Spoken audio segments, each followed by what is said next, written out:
میرا بڑا دل کرتا تھا مجھے حضور کی زیارت ہو. میں درود پاک پڑھتا سو گیا. میرے نصیب دیکھو کہ میں خواب دیکھتا ہوں کہ اللہ کے محبوب نا فجر کی جماعت کرا رہے ہیں. فرماتے ہیں نبی پاک صلی اللہ علیہ وسلم نے جماعت کرائی اور غلاموں کی طرف رخ نور پھیرا. ایک صحابی کے باغ میں تازہ کھجوریں پکی تھیں.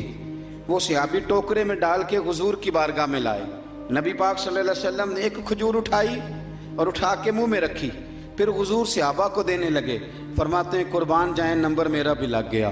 کھجور کھائی. کچھ کھجور کا مزہ تھا, کچھ دست مصطفیٰ کا مزہ تھا. فرماتے ہیں بڑا ہی مزہ آیا, بڑا ہی سرور آیا. دل کرتا تھا کھجور ایک اور ملے, لیکن سب کو ایک ایک مل رہی تھی. ادب کا تقاضا یہی تھا کہ میں بھی دوسری کا سوال نہ کروں. ابھی کھجور کھا ہی رہا تھا کہ میری آنکھ کھل گئی, فجر کی اذان ہو گئی. فرماتے ہیں میں اٹھا تو کھجور کا ذائقہ ابھی بھی میرے منہ میں موجود تھا. فرماتے ہیں دل گرفتہ, دل کرتا تھا آئی یا رات وصال دے والی تے ربا رات مکن نہ دیویں. کہتے ہیں بھارا دن چڑھ گیا, اذان فجر ہو گئی, صبح صادق طلوع ہو گئی. میں اٹھا, وضو کیا, سنت ادا کی, مسجد میں جا کے نماز کے انتظار میں بیٹھ گیا. فرماتے ہیں فاروق اعظم جماعت کرانے آئے.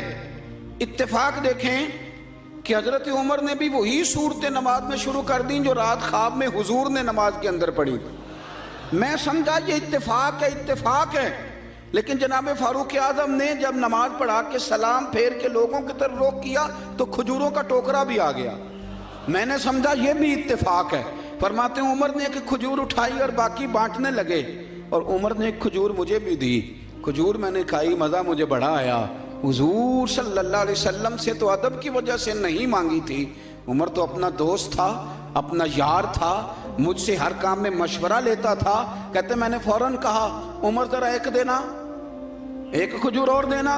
فرماتے ہیں فاروق اعظم نے اٹھائی, میں سمجھا ملنے لگی ہے, اٹھائی, اور جب حضرت فاروق اعظم نے کھجور بڑھائی اور پکڑا کسی دوسرے صحابی کو دی اور مسکرا کے میری طرف دیکھا, فرمانے لگے علی یوں تو نہ کر یار, اگر رات کو تو حضور سے دوسری لیتا تو میں بھی سویرے تجھے دوسری دے دے. اگر حضور سے رات دوسری لیتے تو میں بھی تمہیں سویرے دوسری دے دیتا. خواب میری وچ آیا ماہی تے میں گل وچ پا لیاں باواں, اور لوگ کو ڈر دی ماری آنکھ بھی نہ کھولا کتے پھر وچھڑ نہ جا. حضور کی محبت کا ایک تقاضا اور بھی ہے کہ ہمارا نا اپنے نبی سے ملنے کو بھی دل چاہے.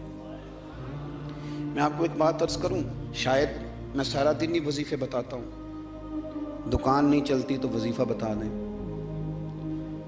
بچے ایک دوسرے سے لڑائی کرتے ہیں تو وظیفہ بتا دیں. میں پڑھتا ہوں بزرگوں کی کتابیں تو بزرگ فرماتے ہیں لوگ آیا کرتے تھے کہ کوئی درود و سلام بتائیں جس سے مدینے والے محبوب کا دیدار نصیب ہو. میں نے کہا کہ اس طرح کا بھی کوئی محب ہے جس کا محبوب سے ملنے کو دل نہ چاہے, جس کی خواہش پیدا نہ ہو, جس کے اندر تڑپ نہ ہو, ذوق نہ ہو. آہستہ آہستہ وہ جو ہمارے سوتے خشک ہوئے ان کے اندر یہ دراڑ آئی کہ وہ جو خاص ذوق تھا. آپ پڑھیے نا قرآن مجید, حضرت صوبان بن مالک رضی اللہ تعالیٰ عنہ حضور کی بارگاہ میں حاضر ہوئے تھے اور رو پڑے اور بڑا ہی روئے. تو حضور نے فرمایا کیوں روتے ہو؟ عرض کرنے لگے یا رسول اللہ جب دل نہیں لگتا تو میں زیارت کرنے آ جاتا ہوں. تو حضور نے فرمایا تو روتا کیوں ہے؟ عرض کی سونیا مجبوری یہ ہے کہ آج تو دیدار کر لیتا ہوں, اور صبح قیامت اللہ آپ کی برکت سے جنت دے گا بھی تو آپ تو اونچلے درجے میں ہوں گے.